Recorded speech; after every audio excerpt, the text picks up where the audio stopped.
due till the 21st. Really? Yeah. So today or yesterday? Friday? No, Friday? last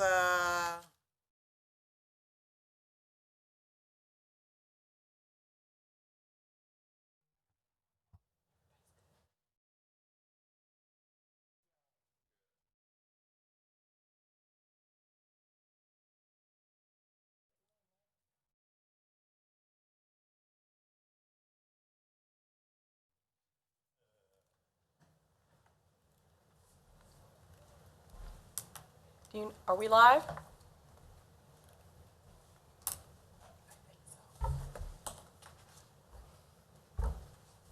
It just signals from somewhere. Okay, there we go. That was looking a little more live. Good afternoon. I'm Karen Hiller. I'm chair of the Topeka City Council Public Health and Safety Committee, and with me, I'll let them introduce themselves, are my colleagues. Councilwoman Ortiz, District 3. Councilman Dobler, District 7. Thank you. We have an agenda today that is short but possibly meaty. We're looking at, we've been doing a series of meetings where we're really kind of doing a deep dive and getting familiar with what the issues are and asking some question and answers, which Mike Haugen from Code, who is with us, has been really great about answering. We'd kind of synthesize those down to a list of remaining issues based on what we talked about, and we'll have some responses from Mike on those. Then our other issue, and any discussion that we need, the other issue is to prepare for some public input sessions. Any additions or corrections to the agenda? Otherwise, we will roll and consider the meeting called to order. And the first order of business is to approve the March 9, 2020 meeting minutes. Move approval. Second. Move for approval. Second. Second. Discussion. All in favor say aye. Aye. Opposed, same sign. Okay, minutes stand approved. Mike is here. Everybody got, well in advance, a copy of his responses to those issues, just some feedback for us. He is here today. If what people want to do is walk through those, you have another copy in front of you in case you didn't bring one with you. So I think you do. Yep. We all do. Okay. I have a copy for you as well, if you need it. Okay. You just want to go through them? Or do you have particular ones that you want to address? I would say go through them. Mike goes pretty fast if we let him go through them. All right. All right, there are, whatever, the report's a number of pages long. We won't scare the viewers. We'll just kind of get started. The first question had to do with collected fines and abatement fees. Mike, you want to address anything briefly about that? Or I'm trying to thoughts? figure out how to address it so that it makes sense, shy of just reading the whole thing verbatim. But what I provided was the what we billed out in 2016, 17, and 19. 2018, I apologize that I can't give you the 2018 answers, but we changed software programs twice in 1 year, and one of those programs did not calculate it the same way, so the numbers are terrible, and we would really have to go case by case. And I don't know if there's a need to do something like that because it's just an inquiry. And then I gave you the 2016, 17, 18, 19, what collections is collected from us. And if you see, one of the things I said was total amount waived or closed by collections each year. And they're significant numbers, 44,000, 148,000 in 2017. But what these are is these are dead people, people that are unable to collect anymore, or if there was a transfer right in the middle. And, you know, it wasn't known through all the collection and stuff, and they find out a person didn't own the property. So that's why they waive them. They don't just waive them out of the goodness of their heart, because that's their business to collect money. And then finally, what we collected each year. Sometimes there's a larger number, but usually those larger numbers are because we had more emergency demolitions or demolitions that were of a larger nature. You know, a more expensive building than usual. It's why they'll jump like that. I think what we're looking for is some trends or some issues that are carrying over. And I looked through those numbers and don't want to put you on the spot too much to do math on all these years, but would it be fair to say that we probably have somewhere around the equivalent of $1 million a year going into work that we have billed out that we're not collecting for, and the time associated with doing those repeat inspections and all the work that you all do? Without actually breaking down what we do every year to the penny, I'm just going to defer to you and say that sounds right, because I know you've taken the time to at least look through what's shown. But if you're getting at, are we collecting the product we're putting out? Are we collecting it back? No, we're collecting about 50%. I just think that's a rough calculation. And that's just really helpful. I think that for us to be looking forward, that's the takeaway. I mean, is it cost effective, or are we getting, and understand in any of these comments, I think Mike does, but in case somebody hasn't been watching, the staff is doing a great job, and they're doing the best that they can with the guidance that we've got. We're trying to look this over to say, are there some things that we should step back and see if we can do them differently on behalf of the taxpayers, on behalf of the citizens, and so on. So if we're collecting about 50%, and maybe the net with time and uncollectibles is about $1 million a year, that's worth thinking about. And so we don't have to tear it apart today.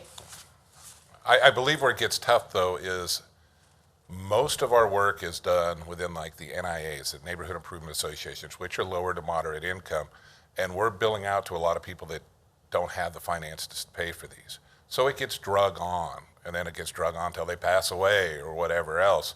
So that's a real difficult one. We can become more aggressive, but who are we becoming more aggressive in collections to collect against? And I will respond to you on that one of the things that I see us needing to address, because this is a many-faceted issue, is if we want homes to be safe, if we want our city to be attractive, and we want to be protecting property, all the solutions aren't necessarily in the code inspection division.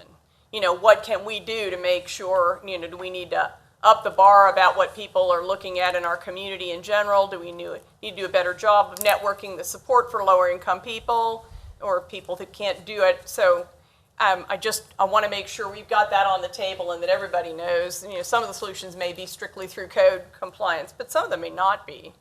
Correct. I have one more question, and then I'll defer to my colleagues as well. The graffiti numbers billed out were pretty darn low in 2016 and 2017, far higher in 2019. Can you explain the difference? And also, how, in your view, does that compare to how much graffiti you all actually abated? We haven't had a lot of graffiti in several years. We've been attacking it and eliminating it since, 2012, 2013, that this city looks fantastic comparatively. I'm looking at that number. It had just been a larger graffiti removal, and we've done bridges before, and even though we wouldn't bill on a bridge, just giving you an example. I didn't see a large increase in 2019, but what we do is we send the notice to a person who's been the victim of receiving this graffiti and say, look, if you'll let us paint it, we'll paint it for free. Now, we're not artists and we don't do a great job painting, but we put a big gray block over that graffiti, and then when you have time, you can paint it the way you would like to have it painted. And there are times that people elect not to have us do it, and then we have to get a warrant, and then we go do it, and we bill them out. And it looks like, just at the numbers jump, that we had more of that in 2019. It was really just a question because it's interesting to watch. In your opinion, and again, I understand this is just your opinion, is the fact that what was it, probably 10 or 15 years ago now, we upped our game on terms of how we addressed graffiti, with the idea that once the inspection team from the police department got their snapshot of it, we wanted it gone as soon as possible. Do you think that had something to do with the reduction in the amount of graffiti we've been seeing? Right. Well, I was at the police department when we decided to get aggressive with this, and I took it personal as I was in command of third shift, and I would sit and watch Harold's Prize Package for 4 hours, and somebody'd give me a call, I'd leave, I'd come back 10 minutes later, and there'd be graffiti. So it was real personal to me, and the department and the city. Combined, everybody took it serious, said, let's remove it immediately. And the strategy was, you're going to get tired of putting your stuff up when they keep taking it down. And you're going to get tired of either buying, stealing, or obtaining paint, however you're obtaining paint. And it's definitely seemed to work. The faster we get it out, the less that it comes back. So I think it's a successful plan. The police department at this point is going, you're taking care of it so fast unless you believe that it's gang or criminal related, not just graffiti, just get rid of it. So if we think it's a threat or something like that, then we call the police and say, hey, we got this. But we have it all documented. Every time we do a graffiti case, we take a before picture and an after picture. So every case that we've worked, there's evidence. So anything the police needs or anybody needs, we have. I just think that's an interesting lesson for us to tuck away if in fact that's what happens. If you travel the country and you just travel Kansas and look at other cities, you can see that it was successful. I mean, you can find graffiti in Topeka, but you do not find it at the volume you do in other cities. Just take I-70 out of the state of Kansas and through Kansas City, and you'll see what I'm talking about. Thank you. Other questions on this one? I don't have any. Councilwoman? Thank you. Thank you, Mike. I appreciate that about the graffiti, because I know I'm starting to see just a little spike in my Yes. area. And also the murals, it's been known that the murals help with the graffiti. We've done bridges and you know, they are kind of proud of the murals. The one on 4th Street, that one's come back. They've intertwined some stuff in there. So I'll report it to you again. But yeah, the quicker we get it down, the sooner, because it doesn't send messages. Are you the bridge on 4th Street's been hit again? Yeah. That's- I'm going to ride, when I ride home, I'll go that way, but I went down there the other day, and it's intertwined in the graffiti, and that's Oh. been clear for a long time with those little butterflies and stuff. So, And we also might already be in conversation. I remember, I don't know if this is the newest or the last one, but we don't want to come in and gray paint that because Right. we've destroyed the Right. mural. So they got to actually intricately go back in. Right. And they may not have had the volunteers ready to do that or the people with the Right. skill. I'm not sure, right. but I And know I'll that send you a message just to that make within sure. a few months back, we knew that there was there. We contacted Okay. Arts Connect, and they're saying, we'll get to it, and we're probably just letting them Okay. get to it when they get to it, because we don't want to destroy a beautiful Right. piece of artwork. Right.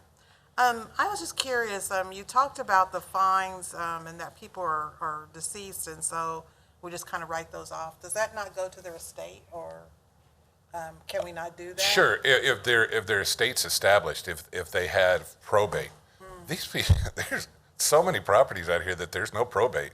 You call the people in North Carolina, go, yeah, my mom died, I don't want that property, nor are we probating out her stuff. She was penniless when she died, we want nothing. So I don't know the legality if we can now start going after them even though there's no probate, but that's a lot of legal work to do to get $800 or $1,000 or whatever. So we have to balance what we have, but that would probably be a whole lot of legal work to figure out if we can charge somebody in North Carolina for the fees associated with their mother's house when they haven't seen their mother in 5 years. So I don't have a great answer beside that. Okay. Well, and often those properties don't sell. Correct. I mean, some of these, we have some that we collect, but the others are liens on the property, but still you've got to get some money Right, out of the property in order to pay. correct. So if I may, on the total amount waived closed by collections each year, and then you said these would be cases where we cannot collect due to a number of reasons. Is that the only reasons? Now, they may have sued and lost. We may have notified the person, but they didn't get notified correctly from, some of this goes back to 2012 and 2010 money we're still collecting. They could have sold the house right in the middle of the citation before they even received notice of the citation, but then the new party didn't register the house and we ran this whole thing and we still think that this person owns it. And then we find out years later that it was actually bought by another couple. And that first couple goes, look, I sold it 3 days before the violation was even cited. Oh, okay. So, In 2017, there was 148,000, and then the rest looked about Yeah. 50,000. What happened in 2017? that's demolitions. Big And demo. we started our special structures unit in 2016. And so we took all the low-hanging fruit that we could, all those houses that people walked away from. And that's a perfect example of there's no owner anymore. We couldn't find an owner. We took their house down. There's nobody to bill. Okay. And so that's why the big spike in that year specifically. Okay, thank you, Madam Chair. Thank you. Councilman Neal, any questions? Nope. Just a clarification as I look at my next page notes. Total amount paid to our office each year, is this from collections or? No, that's people that walk in and pay. That's people, and so that's in addition to the collection? Correct. Okay, direct pay, all right. And So- then we talked about possibly doing a spot check on the county. Were you going to check into that? City manager is here, about, what part of money that comes to us from the county property taxes is from the code citations, from the liens? Yeah. They say that it's not when it comes over, and I'm not sure we need to. I just want to make sure if somebody had spot checked it, or somebody felt it was important that we didn't. No, okay. Okay. Correct. Okay. And to finish that one off, though, for the RPI, I suggested some time ago that our billing process be one of the RPIs. Even though an RPI is an internal thing, I wouldn't mind if we had somebody from another department, like finance, look at what we're doing, because I want to be as efficient as possible with this, and I want to collect as much as we can collect.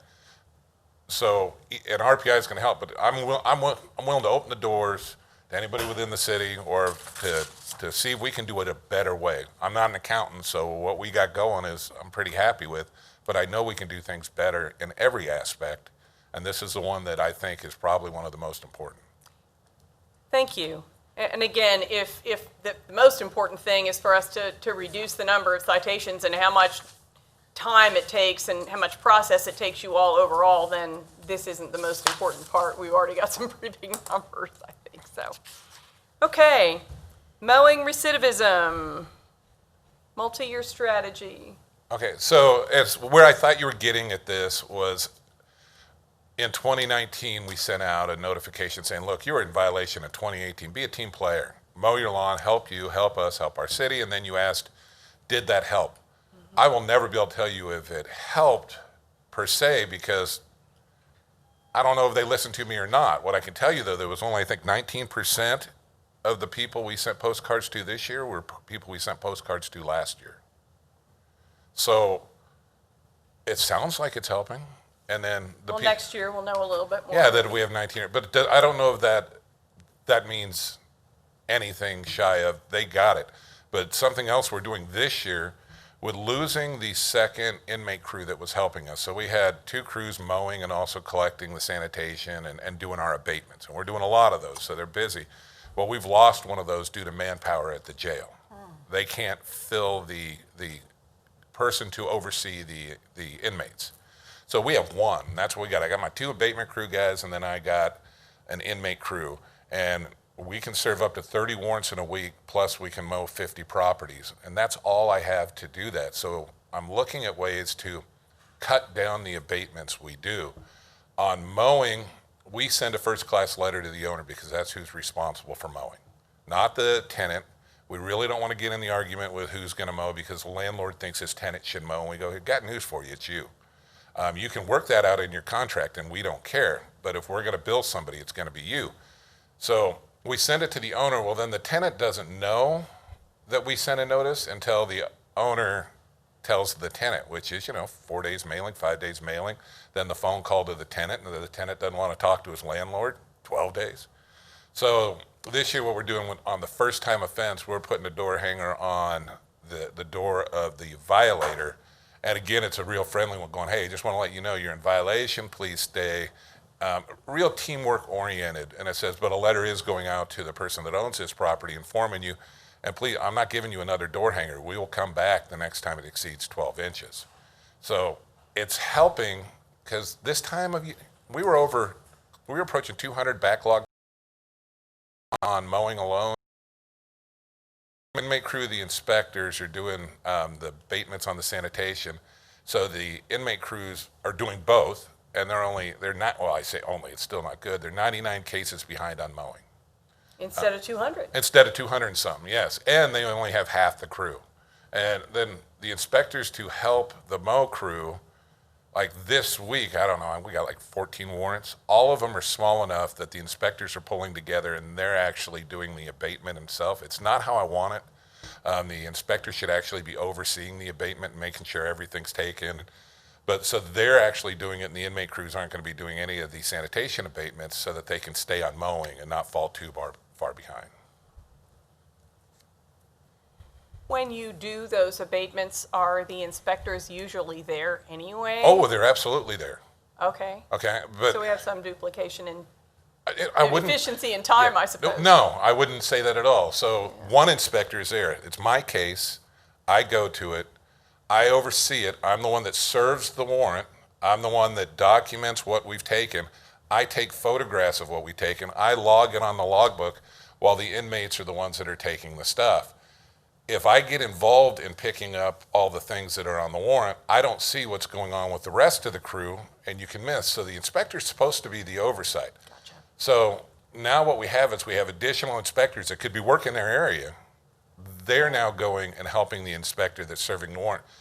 It's going to cut down on the amount of cases that we open, but it's also providing us what we have since we've lost people. And I've actually directed the inspectors before it gets to warrant to try to find the owner and call them one more time. And I don't think we should be calling people after we legally notify them. We shouldn't be holding their hands and saying, you really got to do this. But one of the things we're finding is they're developing more relationships with the citizens. And even though these guys have blown us off before, they're now hearing us go, man, I don't want to get in trouble with you guys. Could you work with me? And so we'll go, yeah, we'll work with you.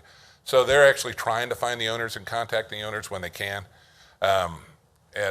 It's helped. It's helped cut down on the amount. And the other direction to the inspectors is we have a lot of properties that hoarders are at that it turns into 40-yard roll-offs, a big giant roll-off. We got to pull that thing up and we fill it once, twice, 3 times. And tell the inspectors, after you've done that once on a property, I expect you to check on that property frequently. And as soon as 2 tires are on that property, cite it. And I go, get it started right away because this is a repeat violator. Sad part, there's some that we cite, we clean on Monday, we recite on Friday. By the time we get the warrant in about a week and a half, we're doing another roll-off on that property. And you're just shaking your head and going, if you want to pay for it, you can pay for it. And sometimes those are being paid for. A lot of times they are. I don't understand. But so those are some of the things we're doing to cut down on it. Well, that's great. I mean, the idea, go ahead. I just want to say that I had somebody call me and they said they got a postcard or a letter and it said that you were putting them on an honor system or something to that effect, and that you were going to believe in them that they would get their grass cut. And so that they just wanted to let me know that, you know, that they were just privileged to be put on that honor system. But it was raining that week, so they didn't know when they was going to get out, and they didn't want to break that trust with you. And I'm thinking, wow, I never had a call like this before. I mean, he was so honored that you put him on the honor system, you know, and that he got a card or a letter. And I was just like, I couldn't believe it, and I just wanted to crack up, you know, but I didn't want him to think I was laughing at him. I said, no, you'll be fine.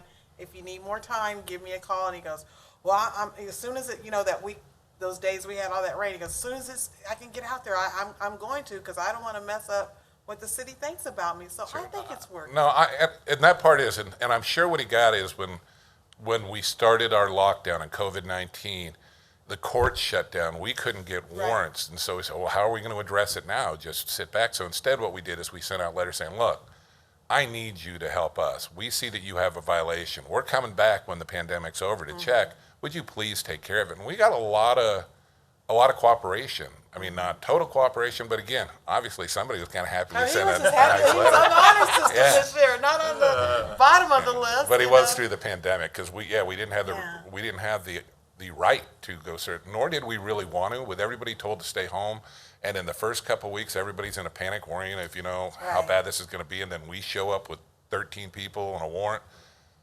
We could foresee conflict.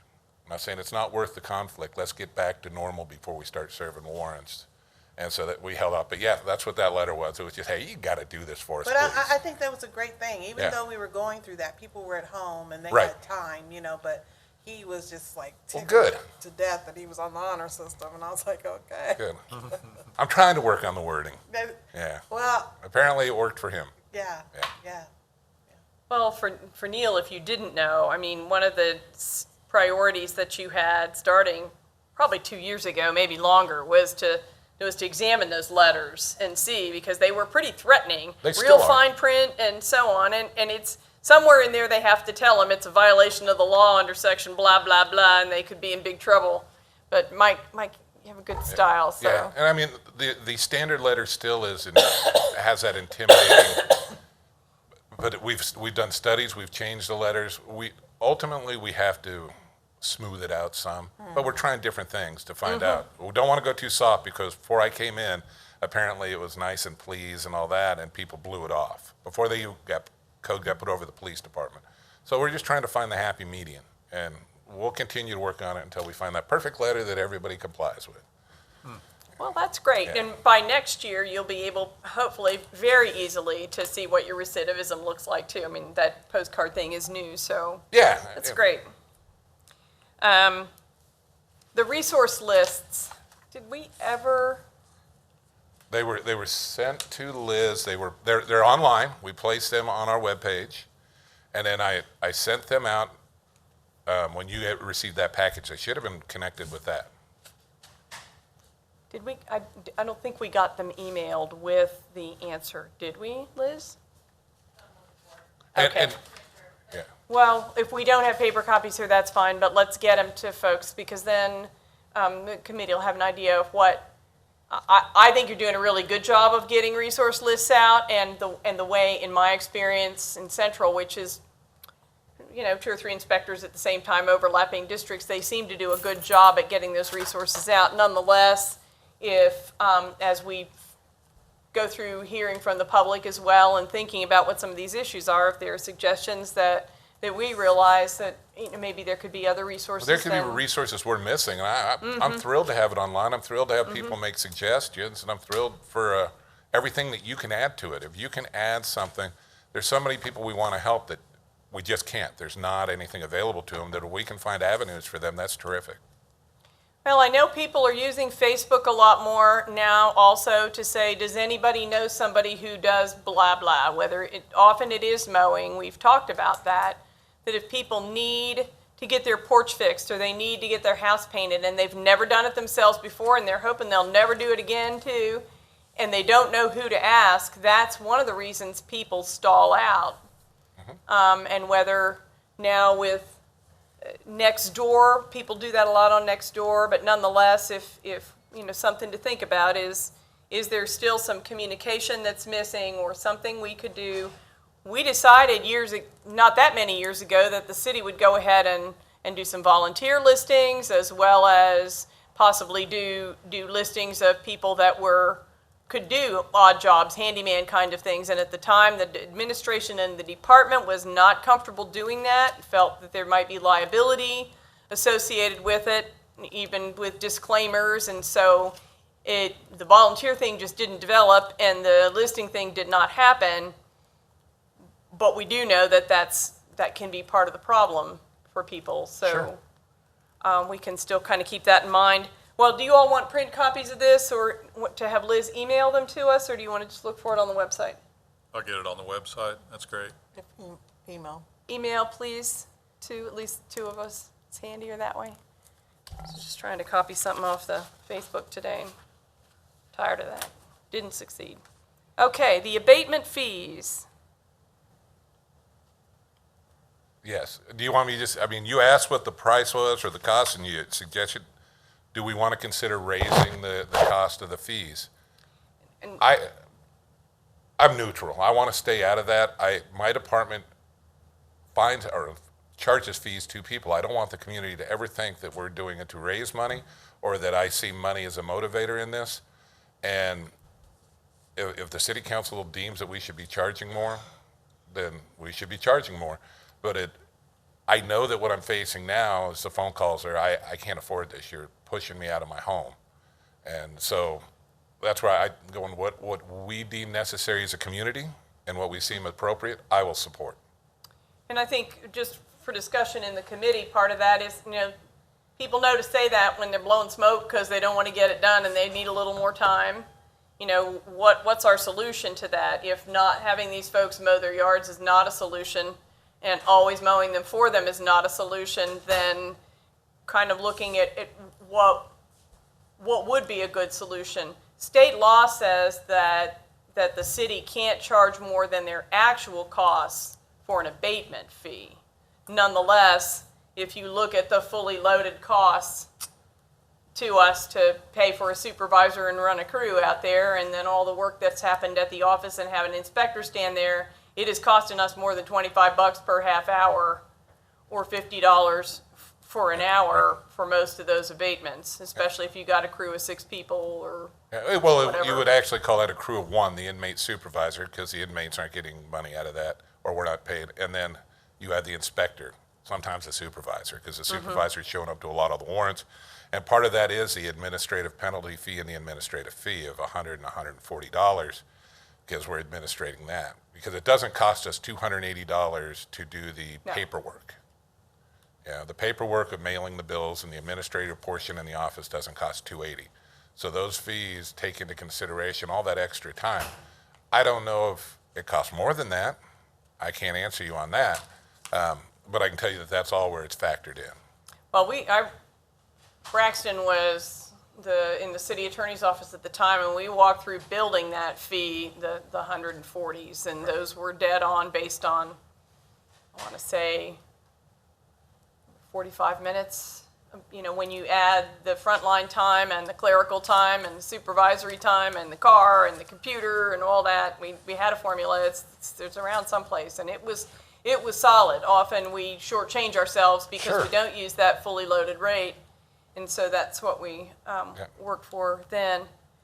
Just something to keep in mind, again, if it turns out that we have strategies that are satisfactory to help support low-income people who either don't have the skills or the ability or whatever to do their own, and a higher fee would be more of a deterrent, then we can go either way. If there isn't more conversation at this point, court consequence for weed and nuisances. I've checked with the city prosecutor, and he hasn't gotten back with me, but when you look at state statutes, both the statutes for sanitation abatements and weed abatements say we're going to give X amount of days to the person to comply. So that's what we do. So my whole goal is voluntary compliance. Comply, be done, and we don't. So I don't charge you if we cite a property for sanitation and you clean it up within the 10 days allowed. We close the case and there's no bill, no fine, no fee. On grass cases, the only difference is on the second and subsequent offenses, if we see that it's in violation and we open a case, because we don't send a notice on the second violation. So we send you your initial case, you mow it. We go back 3 weeks later and it's 12 inches again, we just call the abatement crew. Now, when the abatement crew gets there to mow it, if it's mowed, that's a $106.59 bill, even though the abatement crew didn't do anything, because we contracted out and told someone you got to go do something when they could have been doing something else. But we're still not charging the administrative fee for that time to do the. That's what it's 100. Yeah, we're charging the administrative fee for the work done in the office and the work done by that guy to drive out there. Okay. And then the $6.59 is a certified mailing bill when we mail them the bill. So it's $100, but it comes to $1,659 or whatever the current rate of certified mail is. Okay. Again, we'll probably get back to it. This is the time to yes. And is that explained to him, to the owners in the first letter? Absolutely. Then? Okay. Yeah. It says we will not send you a second notice, and if we see you in violation, we will come out and we will mow your property and you'll be charged. Well, but what I'm saying is, will you say even if we come out and it's already cut, then we'll still charge you? Without reading the letter verbatim with you on the direct question you have, I'm not getting an argument when people get the 106.59, so I would assume that it's saying you're going to get charged. Well, I'd like to see the letter because I tell you what, Mike, that's what I get. a lot of calls that I get is that I cut it, but they came out and they still charge me. And I said, because they're only going to send you one letter. And I believe the chairwoman might have a copy of that letter right there. 'Cause Well, I know I've. Got a lot of papers that we got, but. Okay, because I know I've You given it to you. gave us one, didn't you? Yes, I've given it to you Then before. it's in and my book. Yeah, Then I'll okay. look at it. It's in my Okay. book. Okay. I just want to make sure, because I've had that several times. I don't understand why they came out and cut it, or charged me because I had already cut it. Sure, yeah, because it says you have 10 days to do it. You have till this date to do it, if not. I can also share with you I guess, the lack of better term, I call it a door hanger. It's not a door hanger, it's just a sheet of paper. I can share that with you if you want that too, so that you know what people got on that first notice, so that they're not playing, I didn't understand or I didn't know. Go, we hung this on your door explaining every single thing that you need to do. So I'll be happy to share that. I'll send that to Liz and she can send that out Okay. within the next day or two. It just helps when I don't see the letter and they're telling me it says something different. And so Sure, if I see no. it, I know what it looks Oh, like. just like the spin they give you, they give me on the phone too. And I'm looking right at it and I go, let's go over this. And I go, oh, okay. Okay, but You you know. got the letter, I Yeah, know. yeah, I know, yeah. Well, because every time we can make this system a little more streamlined, understanding that it's administrative, but we're feet on the street, then the inspectors can do more, or Correct. or we don't need as many, and that makes it more efficient for everyone. Okay. Any more on court consequences for, okay, this point. Charges for securements. Okay, yeah, you asked if by police code or should it be. I wasn't quite sure what you meant by police on securements. Well, sometimes a house has been broken into. Okay, so, Or they've found a homeless person who was already, whether the house was secure or not, somebody was in there, or the fire department the same way can discover that a property is yeah, not they're not secure. billing for their service for those things. We do bill for the service. We try to get the owner to secure it themselves. If the property isn't in a place that we find an emergency, which would be near a school, playground, church, rec center, we go through the normal securement process of sending a certified letter and saying you have 10 days to secure this. We do the best we can to secure it while we're there, and so do the police, but we have to give them time and notice. But if we feel that there's transients in it or that it's an emergency situation, we try to track down the owner by phone or drive out to their house and say, you got 24 hours to secure it. If they don't, we do.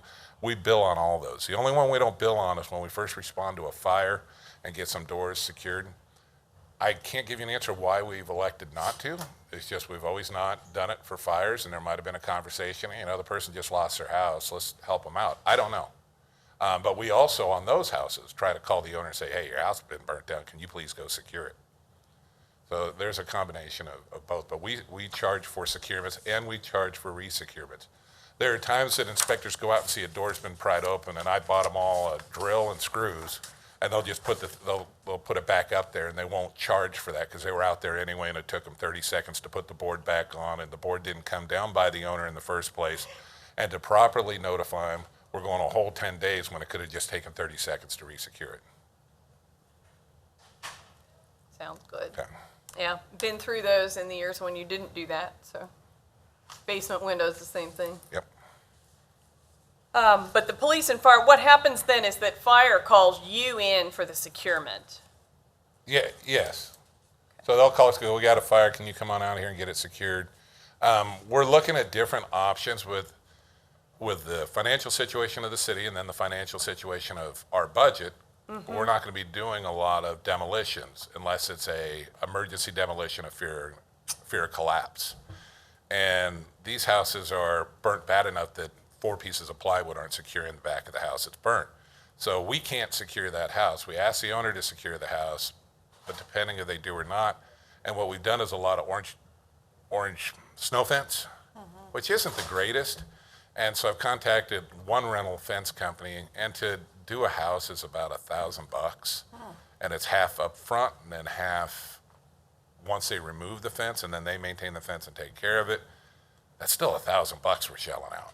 So I got to decide where we are, if the snow fence is adequate, or if we want to wrap chain link fence around a burnt house. None of that's acceptable. It's just a reality of if we don't have the money to tear the house down, we don't have the Somebody money. can still go over it. They can still go over Through it. it. But at some point, you're going, come on, and you climbed over a fence, you did all this, as opposed to I was just walking my dog and he ran into the house, so I went to get my dog. Where's your dog? I don't know. You know, so just looking at it, not saying I'm going to do it, just trying to find better solutions if we're not going to tear the houses down right away. Any more questions about, yes? Mike, that brings up something I was going to talk to you about. I had a lady that called me about her neighbor's house is burnt down, and the grass is high, and the house is somewhat secured, and she says she's not going to do anything about it. She's going to let the city take care of it. Well, the city doesn't take care of it without billing her. I know, So- but so I do need to turn it in to you. Absolutely. I almost think I know the house, too. Is it over on Sherman? No, okay. No. But what do we do in those cases? We just send her out a violation and, We send her the notice. When she ignores it, we abate it, and then we bill her.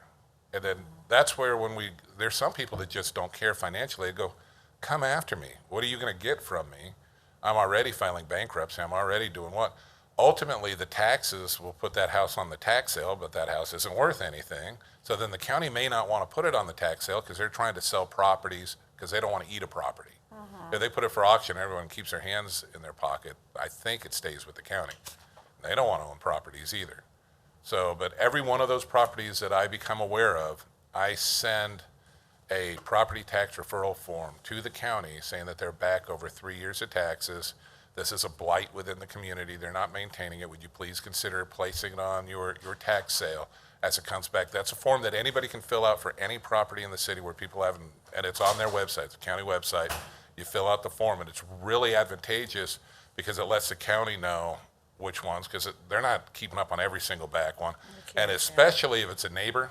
If a neighbor goes, look, I want the property, there's a part that says, do you live next door? Yes. Are you interested in buying it? Yes. They'll move that forward in the tax sale, knowing that they're going to have a sale. But then you have to realize a tax sale takes, if they start today, it's 2 to 3 years before that property gets on because they have to go through all that court and legal process and all that stuff.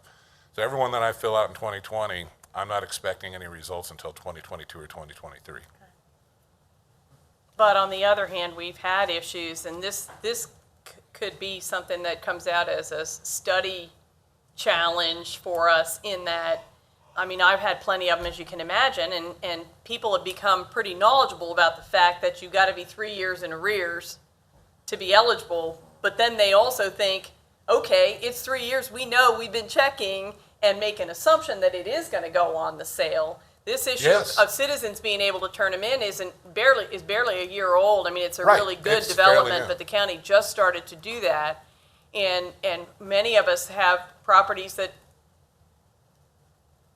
you know, if there's not a buyer already in mind, the county's not that excited, as you correct. said, about selling it. But to come up with a strategy, a land bank doesn't solve the problem because then we just own it and have to mow it. And That's right. we don't have to send a letter to anybody, but it doesn't solve the problem. And so how to get those properties moved. I know you all were working on. And we do, and we talk to the people, and we go, are you interested in donating off the property, or are you willing to sell it? Do you want to hook up with a real estate agent to sell it? If there's somebody willing to buy it, you know, we'll try to find somebody if you're just trying to walk, because there are a lot of people that want to walk away from their property. They're going, look, I don't want it, and I don't know how to sell it, and who's going to buy the house with the hole in the roof?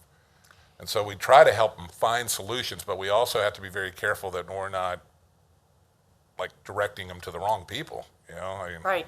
so we do. I mean, I got one in your neighborhood right now that I just called her and left a message because it was a habitat rebuild and she's walked away from it. And I left a message saying, I'll help you get back in touch with Habitat if you want to walk away from the house. Yeah, doesn't it go back to Habitat? I don't know why Habitat doesn't have that one, if it's paid off, what the deal is. I don't know. I just know that it was an infill from Habitat, and that her and her husband, something happened where he's not around anymore, and she left. And so we're the ones. 418? What? Yes. Yeah. But I'm trying to find a solution for that. Instead of just saying, Yeah. we're just going to mow and bill, the solution is to get somebody to buy that house. But we can't make her either. So, I'll tell her what her options are and what's going to She happen. may be open to it. I Yeah. think there was a stall at one point, sometimes there's somebody else whose name's on the deed who's still Sure. alive who isn't around, but those That's things right. can And get figured out. that might be what it is. And there also might be a bank note on it. I don't know. They'll buy it, Yeah. Bartlett and West. Yeah. Yeah. What's the address again? Oh, I was gonna, have we explored, I don't think this is on the list, and I don't think we've talked about it.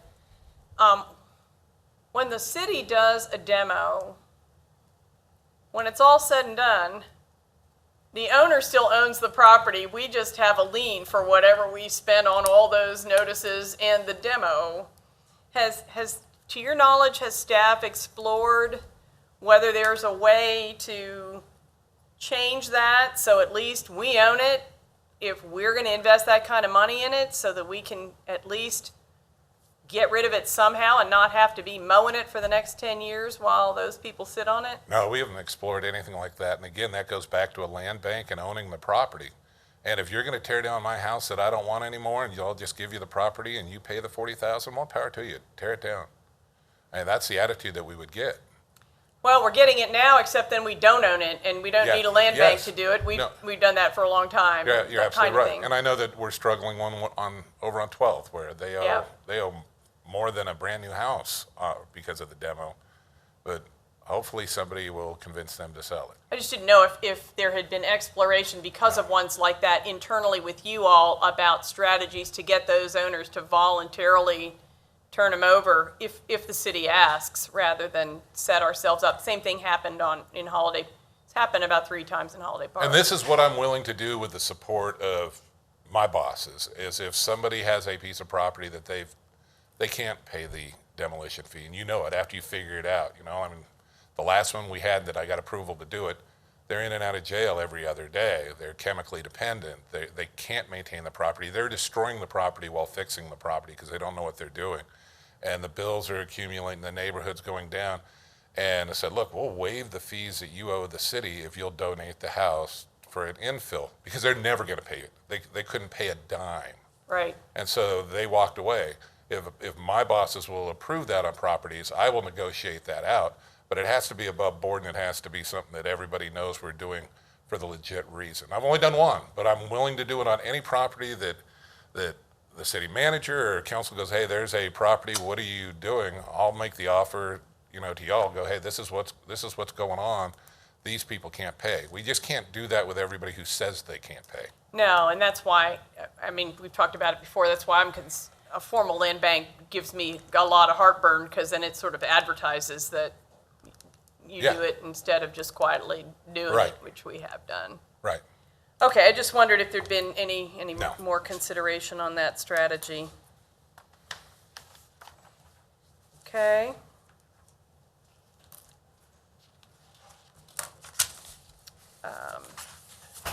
Next one was RV.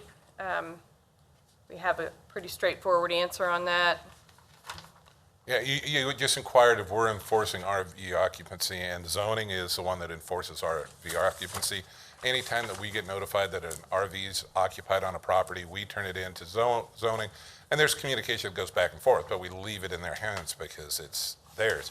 It's just not an easy one for them. I can tell it's not an easy one to enforce, because you got to catch people living in the RV. Because when we go knock, they say, nobody's living in this, you're crazy. We just keep it warm so that when we go to the lake next week, Yeah. and they lie to you. So she's got to literally sit there with like binoculars and catch people going in and out. But she sends notice and says, you can't have this, you need to get out. Just to think about more citywide than just the more challenged neighborhoods, if somebody has an RV in their driveway, and that's where they keep it all the time, but then their family comes and stays for the weekend, it kind of serves as their guest quarters. That's not considered living in it, that's okay? Is that You would have to talk to zoning. I can't tell you how the code exactly reads, but I'm not going to freak out about that. But if somebody's complaining about it, I would turn that into zoning, and they would interpret the code, and they would enforce it if they have to enforce it. But they also, part of the enforcement is you get X amount of days to comply. So if you're staying in my RV for 2 days, I'm going to comply on the 3rd. I hadn't heard that it was Sure. an issue. No, I don't think we really ever get them that somebody's staying occasionally.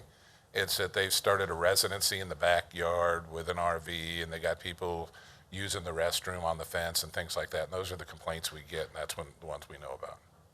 So that probably never happens in District 7 anyhow, right? I haven't seen it, but there's always a first time. Well, we've been through issues of parking on grass and whether it was an RV or a truck or a car and things Sure. like that, and they Yes. tend to come up. Some of those came from Southwest. Okay.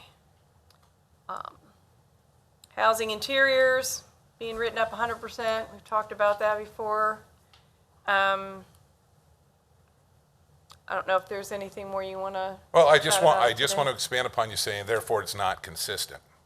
And I would argue that it is. We go there with the intent to do 100% inspection, but we're not going to use the power of our authority to force somebody to allow us throughout their entire house when it's obvious they only want us in there because they have a leaky faucet or they have whatever problem they have, and they don't want us in other parts of the house. I think that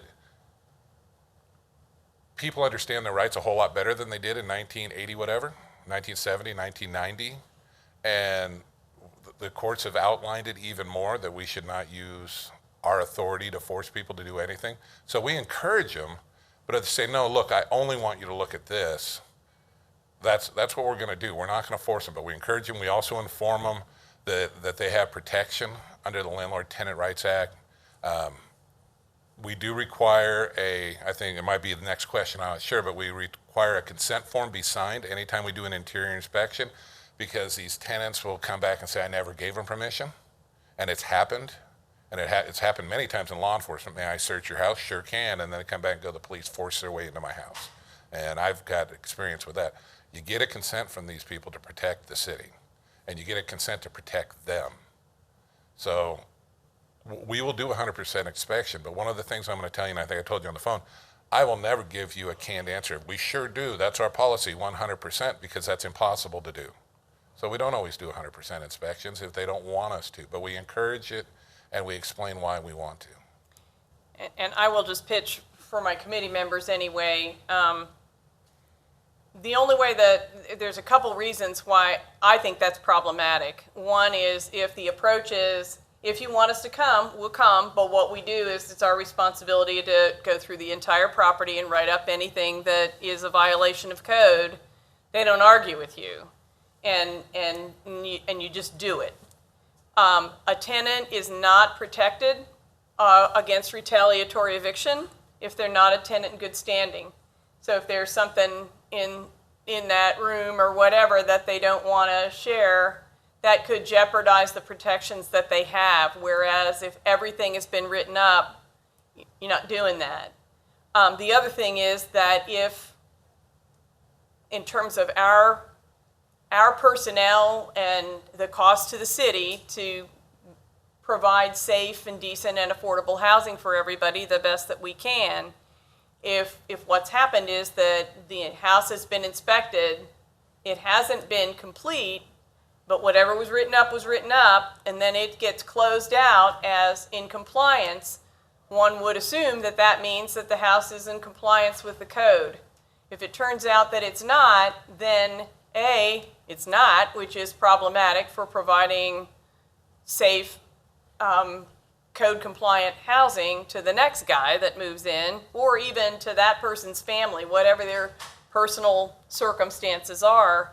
And it means we have to go out again, that we could end up going through, the city could end up going through that whole compliance process again, because whoever moves in there next, often if places are pretty substandard, people aren't there very long, so there's turnover and revisits. And so I look at that in terms of being cost effective first, providing what we're saying we're about doing, the safety of their residents, and also just the cost effectiveness of repeat visits that hopefully we wouldn't have to do. Everything you said I agree with 100%. And when I tell you it's not always 100%, it usually is. But I couldn't give you an answer if it always is, because then I'd be blowing smoke. Yeah. And that's what I don't want to do to you. I did hear some words that you said that I'm going to take back to incorporate into it. I'm following what you're saying. The inspectors have dramatically changed over the last 5 years in their style of inspection, in their thoroughness of inspection, in the way they treat the people that They do great. they're going to, because I really push for a non-adversarial relationship between the inspector and the person that's in violation or the tenant who's asking for help. And when I first started, I saw some adversarial situations, and you could see intimidation. I don't know why. It wasn't trying to harass anybody, but that was just, I don't know, it's us versus them mentality. And I said, we got to stop this. We're a team with not only that tenant, but that landlord. If we go in as a team and we work together to get them in compliance and find them resources, do whatever. And my inspectors have bought into that. They bought in that they make a difference. And that was a big one. I talk to them almost monthly about you are making an impact in what you do. If you take a little time off, your neighborhood starts to fall apart. So you need to pay attention to what you do because you make an impact in this community, more impact than a lot of departments. Visual, what you can see as a citizen. We make more of an impact than a lot of the departments do. Well, I appreciate the feedback. Yeah, Mike and I have talked. There was a particular inspector some years ago that I actually stood on the doorstep and watched him first tell the tenants, hey, are you sure you really want me to come in? You might have a problem with your landlord, and then refused to write up things and said, oh, if you haven't already talked to your landlord about it, we won't write that up. We shouldn't. And that kind of discouragement, which just left a house ended up getting visited and new write-ups like 5 times in a row, which Sure. also is not fair to the landlord. It's not. You know, the landlord deserves to get the full list on the first visit and follow up until they're done, instead of this round robin, okay, now I'm gonna let you in that other room. And now we've got mold, or we've got, that's a bad example probably, but Well, whatever is wrong. City manager? I do have one comment though. Even if his inspector's been said, yeah, I'll let you look at the whole place, and he shows up and the door's shut, and that person doesn't want to let his inspector into the room, the inspector has to respect that. Because we do not have a warrant, Understand that. their presence. So it can change from agreement to let you look at the whole house to when they show up, no, you can't go in that room. So it's a fine line. I understand that, but I know that it depends on how you lay out your mission in the first place, and whether people take it for granted. And in terms of us raising the bar on those objectives that we have and having it be cost effective. Correct. I can't defend nor answer for people that were here doing whatever they were doing before I took I know. charge. And all the things you're talking about are well before I might have been an inspector at the time, I don't know. But I may have been an officer at Toward the the time, end of I that don't time. know. Yeah. But also, I mean, really, if tenants are pretty smart and the network is pretty good about tenants' rights and so on, but if a tenant just wants a certain thing and knows that other things aren't there, and again, I worked in tenant Right. counseling for years, what we would say is if you only want a couple things, you tell your landlord that if the landlord will just take care of A, B, and C, you're going to be good to go and you're not calling code. But if you do call code, then they're going to have to look at the whole house because that's what their job is. And what we found was that 50% of them got taken care of because without ever having to call code at all. And once again, that leads to being achieving all the objectives. It's safer, it's cost effective for the city.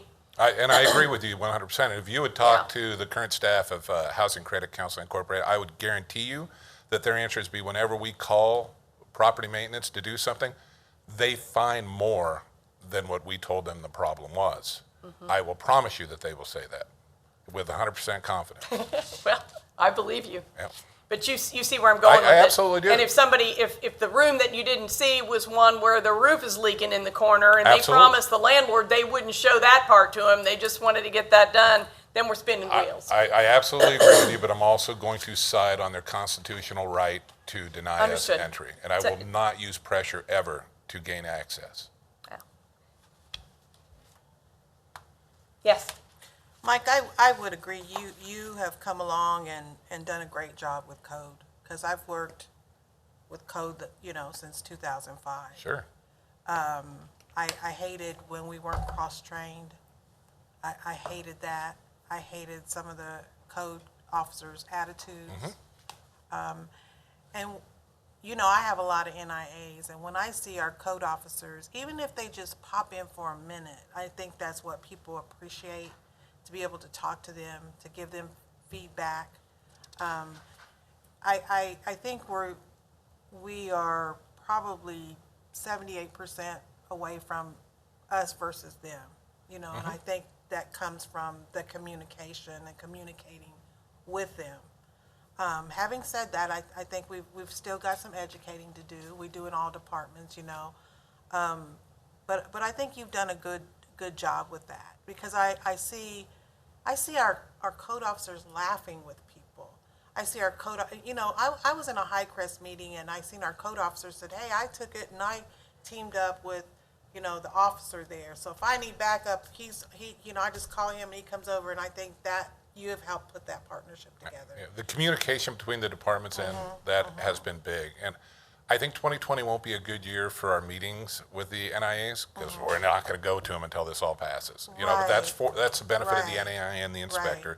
But the relationships that they've been building, again, Right. this isn't adversarial. We are a team. But because you And- built yeah, that relationship, I now know who to call. Absolutely. Because those relationships were built, it doesn't matter that if we have a meeting or not. I know how to get a hold of him. I know he's going to work with me. You know, blah blah blah blah blah. And that's what's important, is that, you know, even like myself, the NIA, the times I don't go, they know something's wrong. I've got something to do, or, you know, I'm taking a vacation or something, because I've built that rapport with them, because I'm there. And that's what I see with our code officers, telling them what they need to do. How can I help them? And I just want to say thank you for that. I also want to say, and then I'll turn it back over, I'll shut up. I know since all of this has been going on, you know, I've been shooting you a lot of emails all over town, you know, because I get calls from people all over town.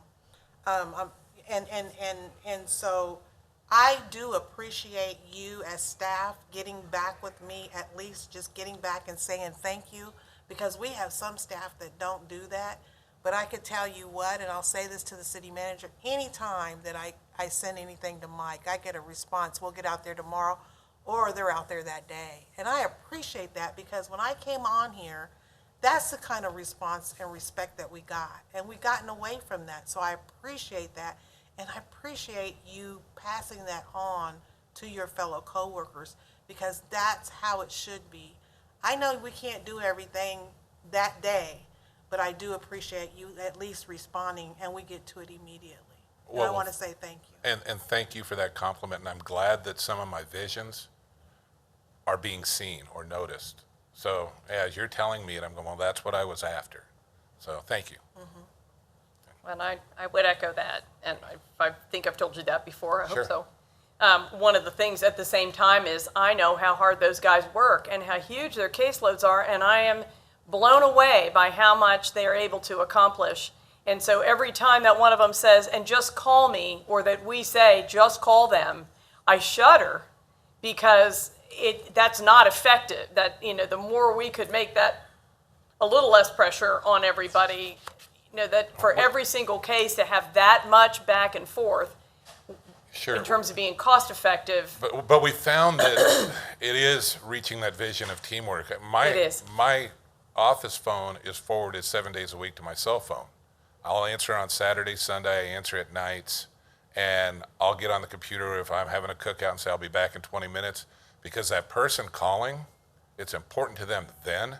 And to take that, get a message and wait, and then I don't call back till Monday, but on Monday I had this, so I didn't call them till Tuesday. It's just not the service. I always try to envision, what service do I want? Like I used to tell the street officers, treat the person on the street like you would want your mother treated. Give them the dignity, even if they don't deserve it, you give them the dignity and the respect. And so, yeah, I mean, It works. it's not killing me. When I first transferred, I got lots of phone calls, but now, it's, you know, I think I got one this weekend, and it was somebody in your area that really needed my help. Oh, and 7? I need that address, please. It was my neighbor. He was calling about me. You said, could you make a call for me? Just give me a call. Yeah. Okay.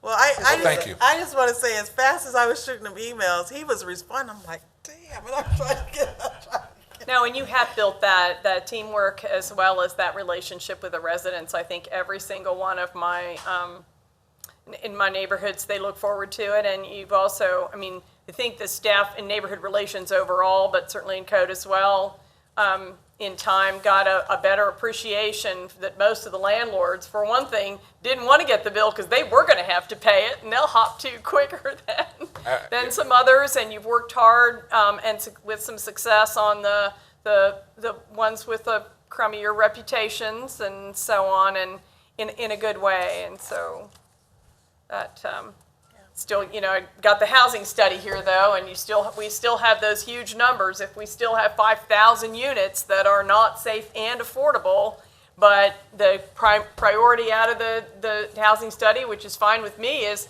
to preserve properties, then code compliance is our solution, because those property owners, whether they're owners or landlords, homeowners or landlords, will be paying for it themselves, and we don't have to go raise the money for it.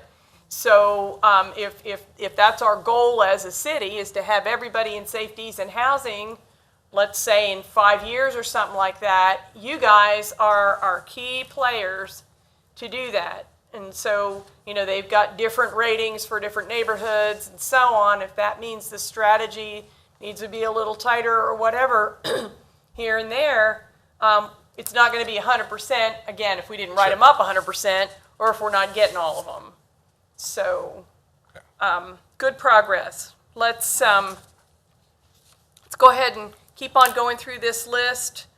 I think the answer is pretty self-explanatory. You had raised the issue of graffiti removal on boats and cars, and so... It's a tough one because it sucks. If it's on a trailer, or a boat, or a car, we don't have the authority to enforce it how the code reads. Yet, I really don't want to paint the side of a car with gray paint. We're not Mako, and so, or Earl Shive, so we're not going to be able to paint a car. And so they don't take care of it. And then if it's a mobile vehicle, when it leaves that property, it's back in compliance. So the case is messed up. So I don't have an answer for the graffiti on the cars. There's a trailer on East 6th Street that's got a bunch of graffiti, and I just kind of want to pull up and paint it, but then there goes that ethical thing that, I'm going, no, I want to stay above board on everything. Even though nobody would complain, I'd probably get a high five for painting it, but that's not the point. That's not the legal or ethical way to do it, so. Well, and you can paint like flowers and stuff on any of your moving vehicles if you want to. Yeah, but. So it's a matter of taste, I don't right? think the city of Topeka should be painting flowers on your Corvair, Understood. So, yeah. Well, I just wonder, once again, if that's not, you had raised it, so I caught it on the list because if it was something we needed to address policy-wise. It happened to be something that I was frustrated with because we had a couple vehicles tagged that they're sitting there and they're not, you can't tell they're junk, but they ain't moving either. But otherwise, it doesn't, your door hanger idea is working pretty well, and you don't want to take responsibility for recommending a particular product or a particular method and so on. But if we just let it go when that occurs because we don't have the code to back it up, and we don't want to do, and we don't have to do an abatement on anything we write up. And that's important for us all to remember. But a hanger that says, say, this is, so we'd recommend. We've sent notice and taken we've care notified of, them going, look, you got this on your property, please take care of it. Okay. And they ultimately, when they are vehicles, they ultimately take care of themselves, but it might be years because the car goes away. Okay. At some point we're able to cite it for flat tires and then it goes away, or they sell it or whatever. So right right now then, this really, we don't need to deal with it? Not until somebody comes with a great solution on how to. All right, well, if Paint these anybody comes vehicles. up with a great solution, just wanted to clarify our way through this list. Sure. The vinyl and steel-sided surfaces is the same thing about graffiti? We will paint over it. We gave you notice and we did everything legal. If you don't remove it, we will paint over that vinyl and steel siding with gray paint. Obviously, it goes right against my argument on the cars, but we went and got a warrant to do it. We're going to do it. But we have a great amount of people that voluntarily apply, especially with vinyl and steel siding. And we're not paint experts. I don't know what to tell you how to remove it off vinyl. Okay. Or how to remove it off. Not only that, there's 14 different styles of vinyl. So acetone works on one and destroys another. So I don't want to tell them, this is what you use. So this is kind of a non-issue as Yes, well. yeah. You guys paint primer gray and that's it, and Yep. Yes. they've got a chance to do it themselves. And Almost all of our codes, we will not tell you how to fix it. We will tell you it's broken, and then you show us that you fixed it. I'm not an electrician, but I know that you have an electrical issue when it's sparking and there's flames coming out of it. You got to fix it. Gotcha. Okay, just checking. Make Okay. sure we got our list here. Okay, exterior paint, notice timing midwinter. Okay, so I'm assuming the question you're having is that fair to a property owner to cite them in December and give them 60 days to correct the violation? Is that what Yeah, you're more or asking? less. Okay, Yeah. so 3 years ago, I'm looking at that problem. I had a couple people call me saying, I think you're crazy to ask me to paint it. And I said, I think you're right. This isn't the right thing to do. So starting November 1st of every year, if we come across a property that is mainly paint, there could be some other small things that are an issue, but if it's not a major housing issue, we send them a notice informing them that we're by their house. We notice that they were in violation. We understand that the weather isn't cooperating. We are not going to open a case up on this date, but we're in 120 days, we're going to return, which will be spring by the time it happens. We're going to return, and if you haven't made plans or you haven't corrected it, we will open a case. Here's our phone number. Here's my contact information. If you make plans to paint it, please call us and we'll work with you. So, and then in December, we give them 90 days and we cut it down so that each month, January and February, they have a shorter and shorter time period before we actually open a case. So it's actually April 1 or March? How does that number come? I think it's March 1. March 1's when we start, but some of them don't get started until May because, like, if we cite it in February, we're still giving them 60 days or whatever, and then we open the case and we give them 60 days. So we didn't want everything to fall on March 1st, or you then. Well, I understand yeah. that. It's just awful hard to get a decent run of decent weather to both scrape and paint before July in Kansas. Yeah. And so, and then it's hot. Yeah, no, then it's too hot to paint. So Right. actually, it's March, April, May are ideal, June sometimes. I mean, right now, it's not a great time to paint. And we understand that, and we're putting our phone numbers in contact, and anybody that's having problems getting complete just has to call and go, look, I painted the west side, but I can't get the other two sides, and my 60 days is running out. We go, if you will continue to make progress, we will continue the case. And then we go out there and they've painted that west side, but they still haven't finished the back. We will then continue the case Still have again. people that only have 3 sides Yes, painted. yeah, I know. And, but we will work with them because the whole intent is voluntary compliance, and it's senseless to send them to court and tie up everybody's time if we can get them to do it. And I also understand the larger houses, you just don't show up and paint it. And there's contractors that got to be involved, scaffolding that's got to be involved, that it's not going to happen in 60 days. And then if you throw on that they got a bad roof and a broken porch, I mean, you just can't get it all done. But as long as they call us and they say, this is what we're doing, here's my game plan, we work with them. And then when we get to a point that we went, look, it's been a year and you stopped working on it, we send it to court then. Okay. And that's a lot of repeat contact, a Sure lot of is. hand-holding and so on. So from a cost-effectiveness point of view, that catches my attention in terms of whether that's the best way. And if you think it is. And I do. If not, we overload the court with cases. And what's the court going to do? Yeah, because I'm not interested in them going to court. It had to Right. do with, my Monroe was the very first neighborhood that got hit with that, and everybody was just blown away, and not everybody on the block got notices. It was like every third house got a notice, so the people that had fixed their houses up got notices, and the people whose houses hadn't been painted in 20 years didn't. Right. And I know that they were kind of the test rat on it, and that it's gotten better as the years have gone by. I just wasn't sure. I mean, if people are reacting okay in November to that kind of notice. Yeah. I always have people that will complain. They complain if I mailed them $20. Mm-hmm. But I would. yeah, but yeah, Give you my we're not. Yeah, address. we're not getting much resistance on that. Somebody will call, they're offended, they got a letter, and I go, what do you want? I could have just cited you. So yeah, no. They don't always call me, and to some extent that's a good sign, yet I know enough about it to Right. feel like I needed to check with you. Yes, ma'am. Hey, Mike, I think this is great, how you, partnerships that apply. on page 8. Like you're saying, neighborhood relations, police, fire, you got Shawnee County. If we could get like a phone number, to where we would need to call. That's all on the resource list. Oh, it is, well, Yeah. I don't have resources. Yeah, Okay, I know. Okay, all And, right. and if Shawnee County's is, and I apologize, most of them should be, and we've put that out too with a cartoon caricature of the city, and it shows little trash cans and things like that, says if you see this, you call this number. Right. I don't know where that thing is, but the city itself put that out 5 years ago, 10 years ago. Yeah. And it comes out every once in a while when someone realizes that the phone number's been dead. Have we updated that? It's not out of my department, or if it was, I didn't know it was. City manager, can we see where that's at and get it updated? I actually mirrored that out of Lawrence. It came out of Lawrence. Okay, then you were well aware of that. So, Yeah, that is nice, And but I'm just saying, this really helps, like this needs to go there, Public Works needs to do this, that, or the other, so I really like that. And we're happy when we take the phone calls. That was another important thing. Instead of just saying it's the Shawnee County Refuge, here's their number, click.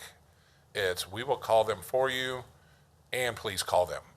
Double check, because if I call them and I just get an answering machine and then they don't return my call, nothing ever happens, and then you go, look, you blew me off.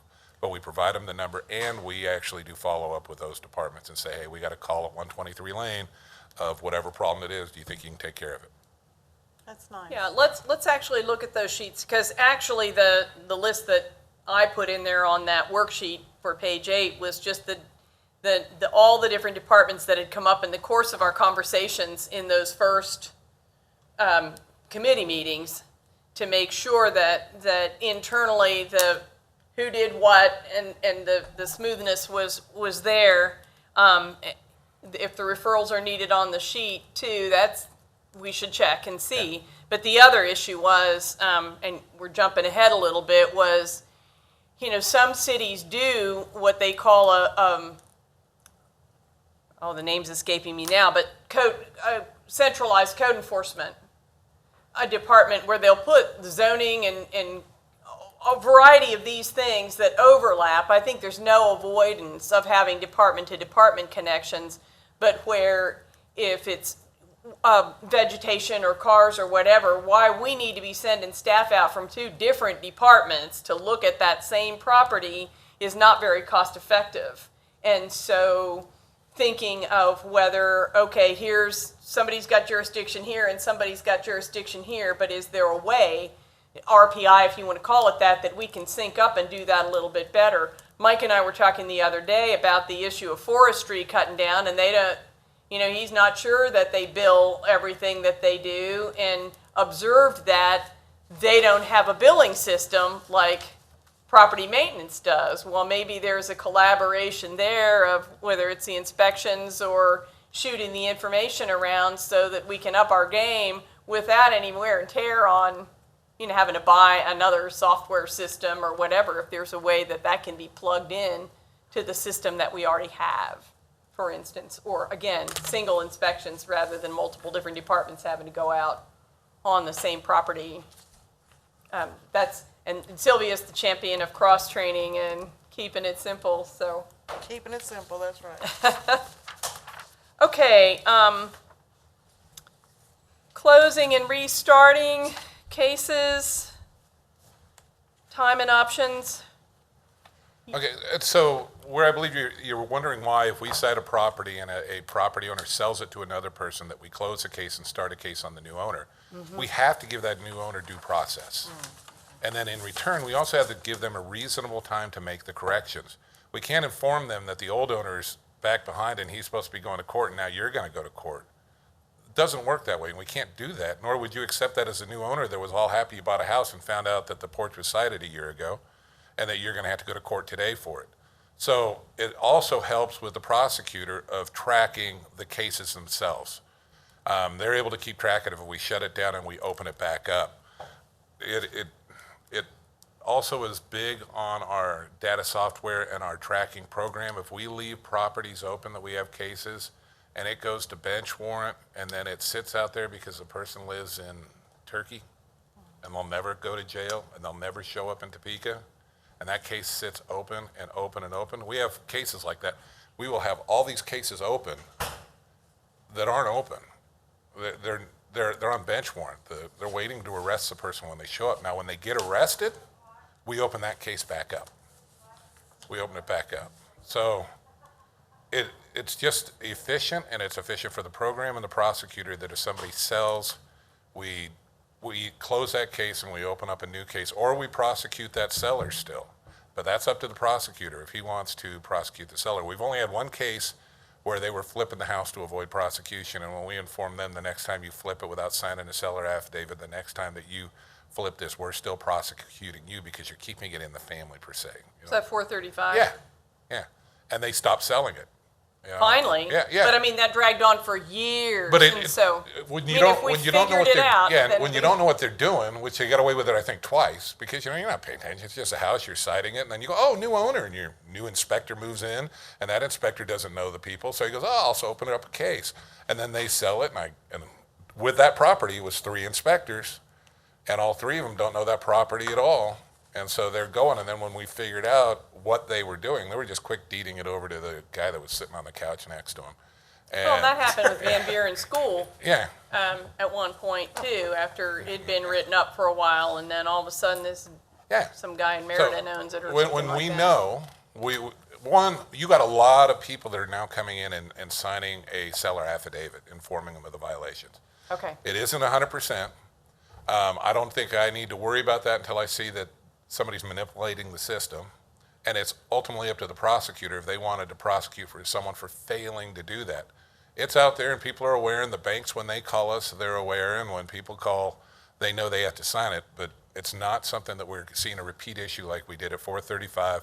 I might have one other property that pulled it, but it didn't last long because we cut it right away. Okay, because the IPMC does provide that the violation status can go with the property, and so just want to make sure we're not making it harder on No, for the ourselves. city, speaking of state of Kansas, it's easier and it's smarter to do it the way we're doing it. It works better for us. Okay. Other questions on that score from anybody? All right.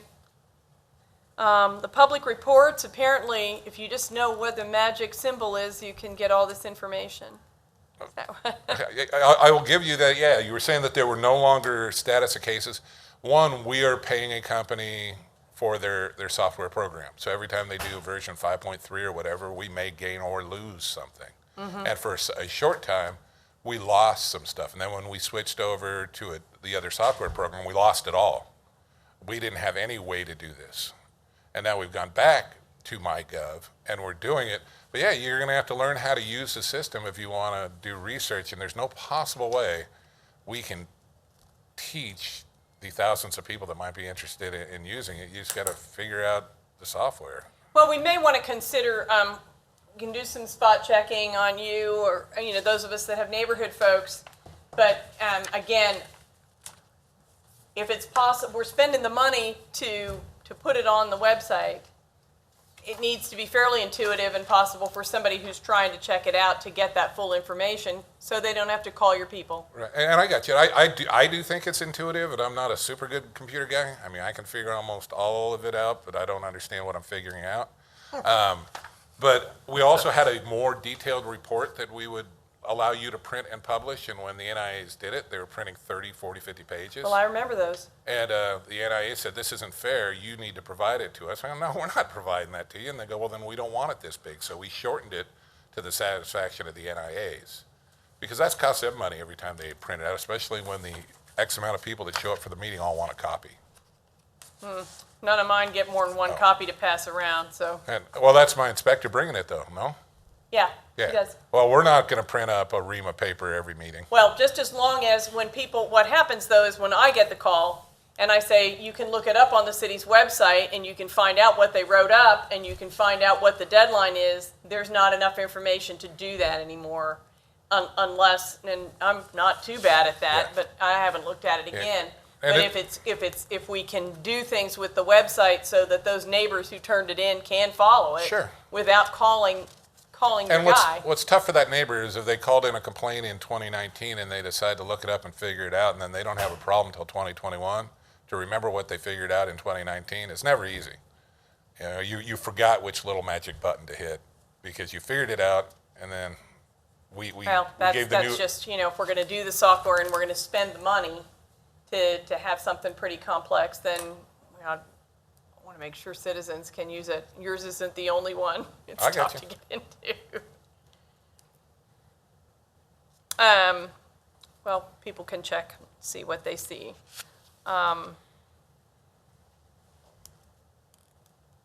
We talked about the case management thing. I mean, some of this was just a repeat. It's too bad that there's not some way for a case to be marked that it's at least marked that it's in court. But if your software doesn't allow I think she made that change. Did she? I'm, Okay. and it might not, I know she made a change. One of the things she says, I can do that, do you want me? And I said, yeah, do that, or that's I simple. thought so. So there was something pretty easy that you asked for. Okay. That was just a click of a button that got eliminated, and it had to do with court too. Okay. So I just can't tell you Great. exactly what that was. Well, that's even better.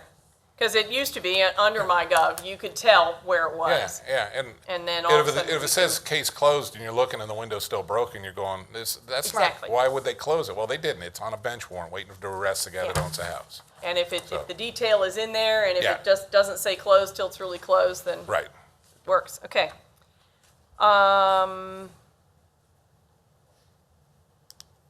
Closed non-compliant, was that, I'm not sure what you're asking. I'm trying to scoot now because we're getting close to 4:30. The next one was public reports. The issue of like when it's sold, it's not compliant, you just closed it because there's a new owner. Sure. It's not compliant, but if all you're looking at is the main screen, it looks like you guys closed it out when it wasn't fixed. No, and there might be cases like that. I can't debate you on that. And what we're supposed to do is go back and cite the house again. We may give the new owner, and the new owner called and said, look, this is my game plan, this is what I'm gonna do. Say, all right, we'll give you Now, 30 days. and the then we'll question open here it up. just was to be able to close it with some sort of a, that it said it was Right. non-compliant rather than have it appear that it was, that you guys said it was fine. Right. So.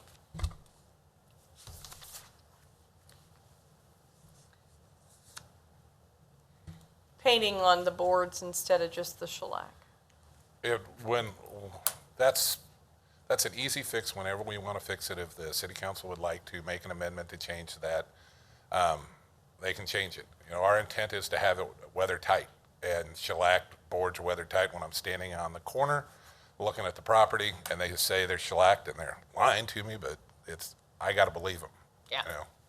The history on that is that our code used to say that you had to paint the boards and it had to be somewhat, I forget the words exactly, but appropriate to whatever the finish was on Sure. the house. Yep. And so code would enforce to that. IPMC, people flat missed it when we passed the IPMC, that one just said it had to be weather secured. Yeah.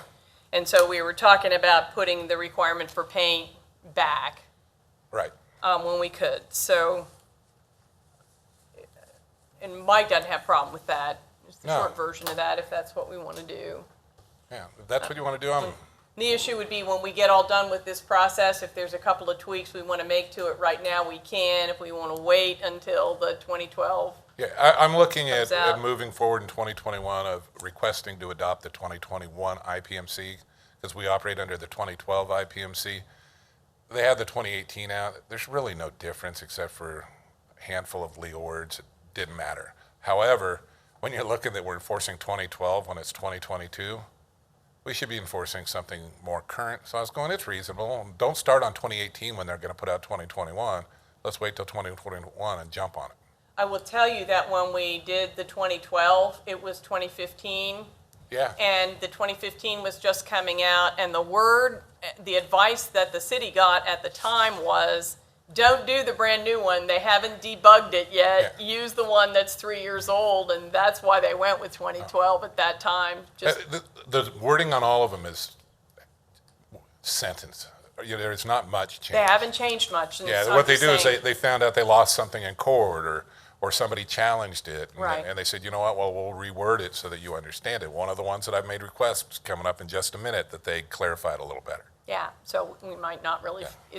we don't have to be embarrassed Right. about using 2012 if it's pretty No, solid. I just think it's the right thing to do at some point. And if nobody's interested in changing, that's less work for me. That's fine. I just thought it was a good time to do it. Well, what we do need is to have you not so much look at the 2012 2021, just say we ought to do it, but if there is wording, like this one about Sure. the paint, that is a stumbling block, then let's make sure we fix that. I got you.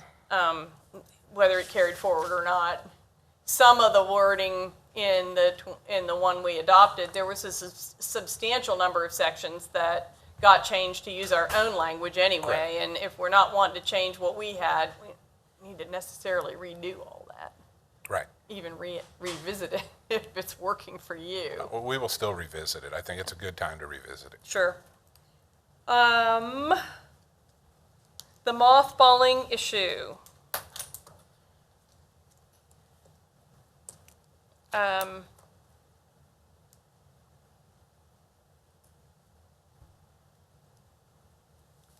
I'm reading through. Okay, please read through it, because, I mean, what I will tell you is that I don't feel it should be coming out of our office. That's my opinion.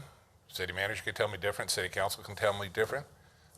We can't get into the buildings as easily as we used to get into the buildings, although if historic preservation was requiring to be part of historic preservation, you have to allow us in the buildings. They probably could get away with that argument because they're preserving it. I'm willing to partner with another department. I'm not too keen on us taking over that. I believe it's a big step, and it's an additional step.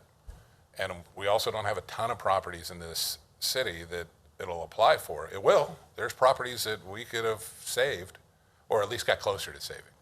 But I personally am not in support with that coming in under our department, and I'm just sharing that. I can always be told it's going to be. You know. Well, and this committee hasn't spent much time on it. The issue about mothballing, and again, I get back to the housing study, which at this point is saying we want to have I'm going to forget the term they used again, but they want demolition to be an absolute last resort rather than something that we're working toward. And so if we're trying to preserve properties and we have hundreds, literally hundreds of properties that we don't have bodies to live in, then mothballing is, if you want to preserve the property, then there need to be certain standards. It's very common to do that in different cities. It's not much of a stray. Most of them, it's included in the code, in the property maintenance code. It's just pretty easy to do. But it gives you some better standards if the people know right now that they want to keep it empty they're not going to fix it up for a year. They're not going to live in it for a year, but they want to hold on to it. And you say, well, okay, these are the terms if you're going to do that. City manager. I think as we look forward with the housing study and look at projects that we're considering, such as the land bank, and trying to work with contractors to take over some of the properties that are, I would say, have good bones to them that we could potentially turn into a house for someone. As we look at that, I think the mothballing idea is going to come into play. And I think that we're going to identify the properties that we think could be useful, and we may start doing some of this mothballing, but it is an expense that we haven't considered as something that we're willing to do. But in the future, I think as we look at trying to save some of the homes and get them back into people's hands as a low, moderate income solution for housing, the mothballing is going to be something that we're going to have as a tool. The mothballing really isn't anything different than the only thing I can only think of one piece to the mothballing that's different than what our code is now. And I mean, because mothballing means you make sure that the roof isn't going to leak, so it's not damaging the walls and insides and the foundation of the property. You make sure that it's secure. That's in our code now. The big difference for mothballing is it's more just a knowledge thing. It's to make sure it breathes, that it breathes, and that changes seasonally, but that's not a big deal. Heating and cooling systems appropriately set up to make sure that that building is going to not decay from being vacant for a long stretch of time. Well, mothballing doesn't require that your heating and cooling systems be on. But it's a little different. I think your approach is a little bit different as you're establishing the securement of the property. Based on what I saw, we mothballed in Mason City, we mothballed about 25 homes that we thought we could potentially sell, and but could not get approval from the federal government to sell them, to be moved. And so in order to ensure that they didn't decay further, we mothballed them. So I'm familiar with what we need to do with in order to. Well, and now that the city has gotten itself into identifying every foreclosed property in town, most of them are vacant.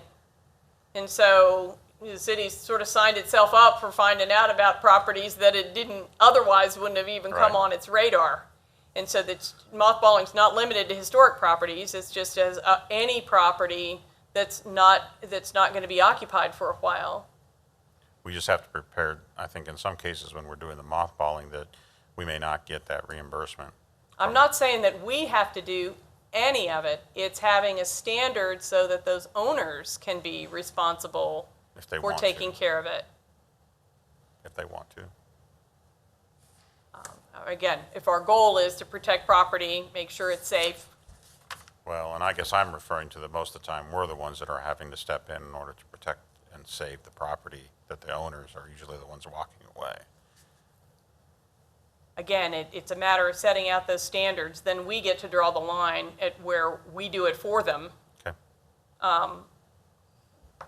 Speak for myself, I'm personally concerned about us doing that, all the time. But if we don't set the standards and aren't able to educate people about how to do it right, we're going to have the deterioration that we've seen in a lot of the properties that have ended up being demo consideration. I think the staff learned a lot in the last 5 years, thinking that all these properties that they were going to demolish were all needing to be demolished, and they learned a lot about what it really takes for it to be run down enough that it's not salvageable, and what people want to save and what they don't, because we've demolished far less than I think staff expected at first.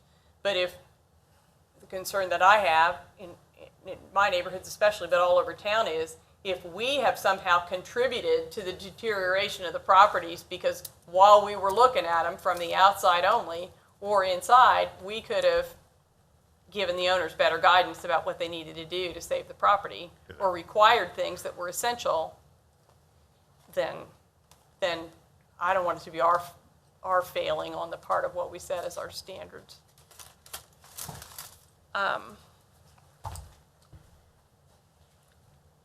You've got the state standards on mothballing. Did it come to you? What you sent me? Uh-huh, Yes. yeah, okay. 'Cause those are from the preservation professionals, they're not mine. But I've been through it, as you know. Mhm. Okay. I'll work on that some more. Trees and shrubs.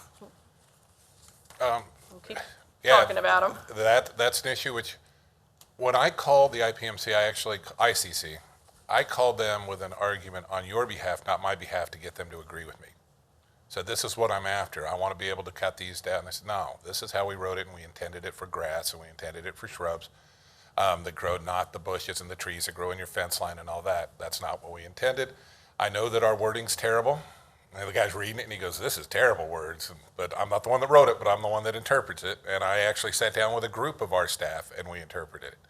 The city does have an ordinance for the trees and shrubs that grow into the alleys, and that's under forestry, and forestry has addressed those in the past.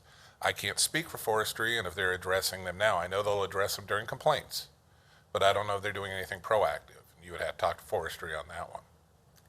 I think it's what we have to talk about as a committee, and this gets down to the issue that, and I'll back up for a second. When I called the ICC, the guy told me the 180-degree opposite. Of course that's what's included. This is what we wrote this for, ma'am. And so I guess it depends on who you talk to. But for us as Topeka, the issue is, if one of the reasons we have a property maintenance code is so that the city looks decent and people take care of their own properties, are we getting what we wanted? And if not, what's that strategy? Is it through code? Is it something else? Again, ideally with owners responsible. Sure. If the top complaint we get about the city is it looks terrible, like people don't care about it, with overgrowth here and there and everywhere, we just have to decide as the Public Health and Safety Committee what as we do this review, what is our standard and how do we want to go about getting it? And I ask if you consider putting more responsibility upon our unit to cut the alleys, that you realize I'm not 99 cases behind on mowing today. You add those in, I don't have the equipment to cut that type of stuff, so we have to purchase that, and I'm gonna have to hire more staff. But understand, when I say it, I'm not talking about the city doing the abatement. The code is what is our standard. Abatement is a choice that we make about what we will do and what we won't do based on what we can afford, what we think that what the taxpayers are willing to pay for. We don't do any interior abatements either, but we write it up. No, I got you, and I'm thinking about the ones that don't comply. I know that we would get some compliance, and we should get some with the current code that's written right now. If we notify the owners, we can get compliance, not we, the city. Absolutely. I want to make sure I'm not saying property maintenance. The city could get compliance if that was more focused. But if it's something that you want to change our weed and grass code to include that, Right. understand, I don't have the equipment if somebody violates it and ignores me to remedy the thing. I don't have, but I think one chainsaw, and when it comes to big stuff. So I that's repeat, where- the code is our standard, and then we administratively figure out whether we're gonna do it Yes. for people or not. The issue is what's our standard in the city? Okay. And then, right now, we get a lot of feedback that the city looks terrible. Once something grows, it takes 20 days for something to turn into a tree in my backyard garden. What do we do about that? If Here's it's my- important. Councilwoman, here's my concern. The responsibility, if you establish that we are citing a volunteer tree, and we expect them to do it, and then we never wish to enforce it, then why did we establish that as a requirement? The expectation is that if we're citing it because it's a violation and they don't do it, that eventually we're going to do something about it. That's what the code and the enforcement is there for. And so we're setting ourselves up for failure here because we will not be able to accomplish what you're establishing as the code requiring. So that's what the situation you're putting staff in. We will not be able to meet what you've established as a requirement without additional resources. So we can ask them to do it all day, but if we're not willing to enforce it by taking it down ourselves, then we're setting ourselves up for failure. I think that's what the city needs to consider. And When I people agree. don't have heat, the city doesn't go give them a furnace and take care of them. When people's houses when their roofs aren't fixed, we don't fix that roof. We don't fix that house. We've made a choice. We have all the standards in that code. We've made a choice that we will go clean up people's yards and we will mow. We don't have to do that either, but we already have made a choice on what we will take care of and what we will not. I understand so- that.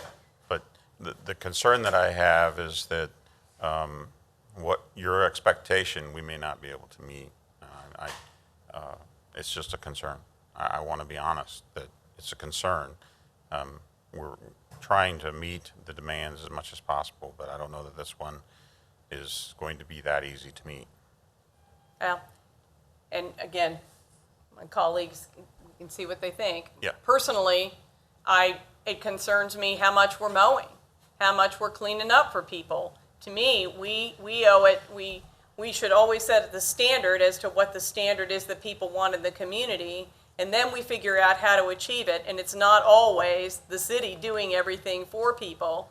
And so to Well, but figure it's- out how we can accomplish that standard for our city. But it's still, if we don't, I'll just use the mall, for example. The outlets on the mall went for a long time, and we were the ones that were getting asked as to why isn't the city doing something about it. They're not calling, they're wondering why the owner's not, but they're asking us why we're not going out and mowing it and getting it taken care of. And that's because we've established what the standard is, and the expectation is that if the property owner isn't going to do it, that we will do it. Well, we have established that standard as well. That is the standard, is that somebody will take care of it, and if the property owner isn't doing it, that we will. And that's the expectation, because we don't want to damage the property value and the others in that neighborhood. And so otherwise, we leave it that way, and if everybody's okay with getting that phone call, then, Well- I'm sorry, I'm being a little flippant there, but that's what the situation ends up becoming. But what we've had, and I've certainly had plenty of it, and we have it all over, is if people aren't clearing that vegetation, we have crime, we have property values down because the place is all overgrown, you can't even drive your car through it, you can't see into a backyard, people are worried about all those things, and the city just says, oh, well, to these neighbors. In the alley parts, I definitely think there's work that we need to do in that respect. I'm not going to take that away from the fact that there's some work that needs to be done in alleys. But we've got people that have had volunteer trees grow up in their whole backyard. The city will now write them up if the trees are growing into the foundations, but that's what happens. They start on the side of a house and then they'll push in a foundation. And to not write that up, I think the city is writing those up at this point, but it looks terrible. It invites crime and the infestation of animals and so on, and discourages people from taking care of their properties. There's a downward spiral, just like they say about broken windows. And the neighbors are pretty helpless if the city won't help out. Or if we haven't even said that that's a standard, when it's pretty common knowledge that obviously that would be a standard. Okay. Councilman? I guess I have one in my neighborhood, and I meant to take some pictures. I didn't get it. I'll bring it to our next meeting. But, Mike, at what point, when it's coming out of the chain link fence and it's hindering a stop sign? If it's interfering with traffic control, the street department actually gets involved, and I can't tell you which division it is. Okay, well, But they will actually cut that down, or they'll notify the owner, and I don't know their process. They notify the owner that, hey, you got a tree growing up at the corner, or you got bushes that have been out of control, you got to trim them down. And then if the people don't trim them down, then the street department comes and I have a does chain it. link, okay, here's a house with a chain link fence, and he's cut nothing in that chain link fence. And now it's actually coming out, and I noticed the other day when I was going, the yield sign, it's hindering some of the yield sign. I mean, it's that big. Yeah, no, if you hook me up with the address, I will get a hold of the right department. We'll get that cut down. What you're complaining about is exactly what Chairwoman Hiller is frustrated with. Right, I understand that. And I understand that frustration. But at what point, like that one's, it's blocking the view. Yeah, absolutely. They'll take care of it. And I can't tell you which division. That's why I'd tell you the division. I'd even hook you up with the phone number right now, but I've drawn a blank on which division of the street department would handle traffic control issues. But if you give me the address, I will include you, and I will send it to them and say, hey, this is the intersection that needs Well, to I'm be gonna take a addressed. picture and send it to you. Yeah, And be I happy. feel Karen's frustration because, me, my daughter, and probably about 6 volunteers, when we had the takeover, we cleaned, that house was empty, and we cleaned out that whole area. Probably 2 dump loads of rubbish, Yep. bush got towed away. And every owner, and it's a chain link fence, every owner that moves in there, they won't cut it. And they get cited for their grass, the property outside. This guy doesn't even want to cut his grass, but he knows he has to. I mean, but that it just remains the same. And it's hurtful because I personally, it's not my yard, but it's an eyesore. You know our streets, how narrow Absolutely. they are. Mike used to live over there. And so, it's Hey. on the corner and it's terrible. Well, the other day when I was coming home, I'm like, I could barely see the yield sign. And then like, this is terrible. So I feel her pain, So do I. but we just got to figure out what we can do. And you're absolutely right, and I support it. I know the problem, and I know the situation.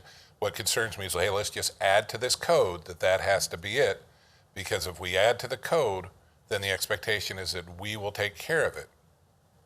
I'm don't have the staff or the I hear things to that. go. And so I've been trying to come up with solutions of walking up and posting on the doors, of calling the people, of doing some babysitting, quite frankly, And that's it. of people to get it to change. And some of the things that the chairwoman's talking about is a change of mentality for this entire city of what's acceptable and what's not. And we're not going to regulate that through code enforcement.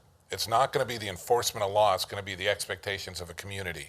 And that's going to be from you all to the people that are willing to volunteer, to our church leaders, to whatever else. You can just look at the norms of each city in Kansas, and you can tell where we stand of what we find acceptable in the different parts of our town. And that shouldn't come from an enforcement unit. That should come from a community. And those norms need to be changed. And I'm all on board. I will join in and I will be part of it. And I'm trying to be part of it. I'm trying to do my thing by doing the things that I'm doing. But it's a lot bigger than property maintenance to get that guy to figure out that he should take pride in his property and not let down his neighbors.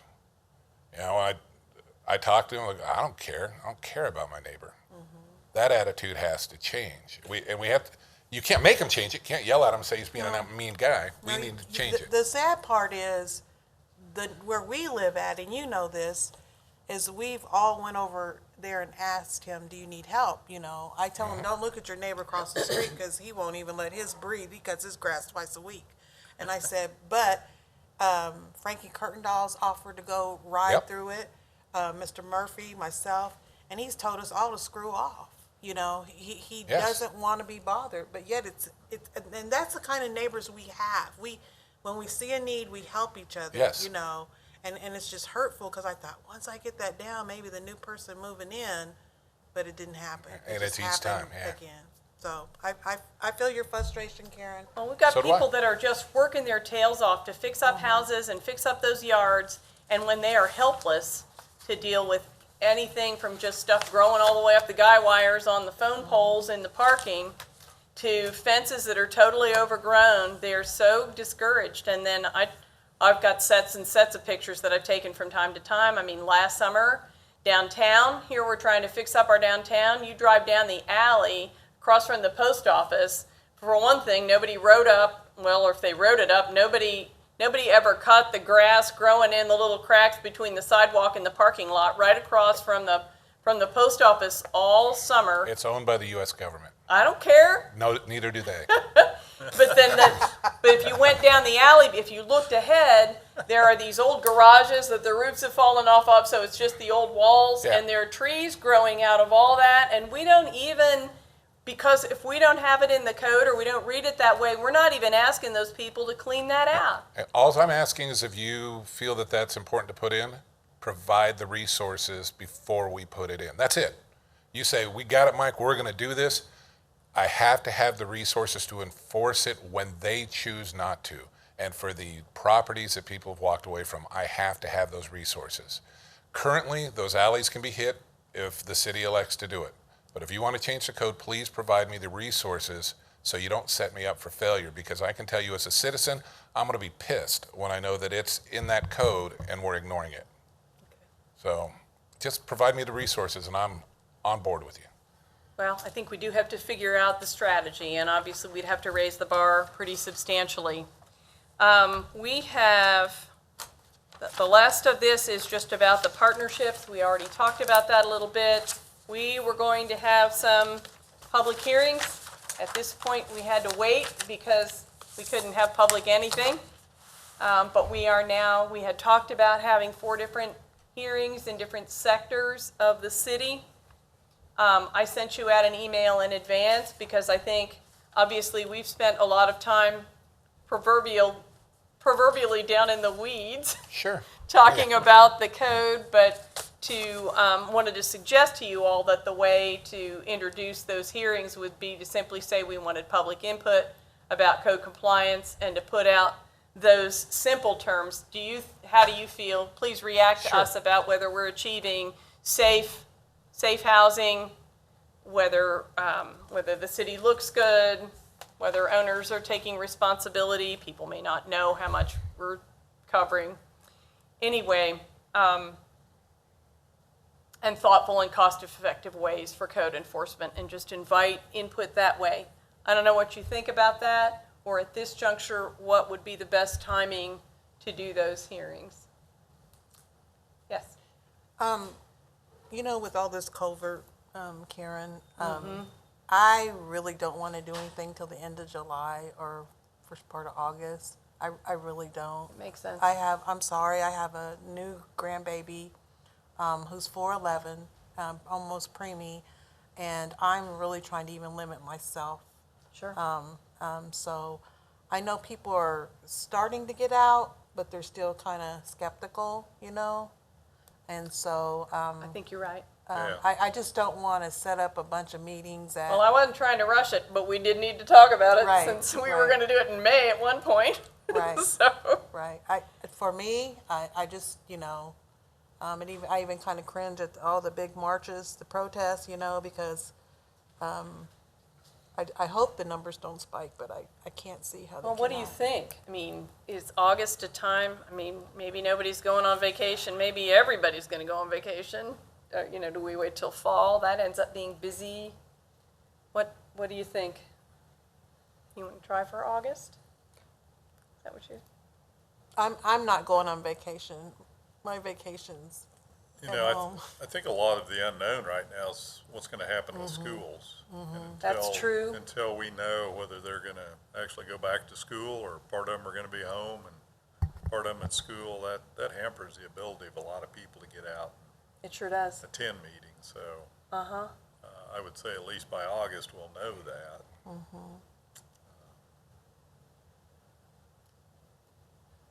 Chairwoman, may I make a suggestion? Please. Just in August, evaluate where we are with COVID, and if we're back to public meetings and it's back to the norm, and if it's not, time's on our side because the city's not going anywhere. That September, October, it could turn into being next year. If we get another break out of this in the fall, we're not having any public meetings, but we could evaluate it in August, or your board could, you know, your committee could evaluate in August of when you want to have it. But I think it's really tough to make any decisions about public gatherings when we're still scared and in the air of what's going on. Well, and just to get people's attention. Yeah. I know people are just scared to go out. I mean, you know, like I said, I'm just trying to limit myself, and I know there's a lot of people. If they got issues, they're gonna call us, you know? Yeah. Well, I tell you what, why don't we, let's see. Is this the second, where are we?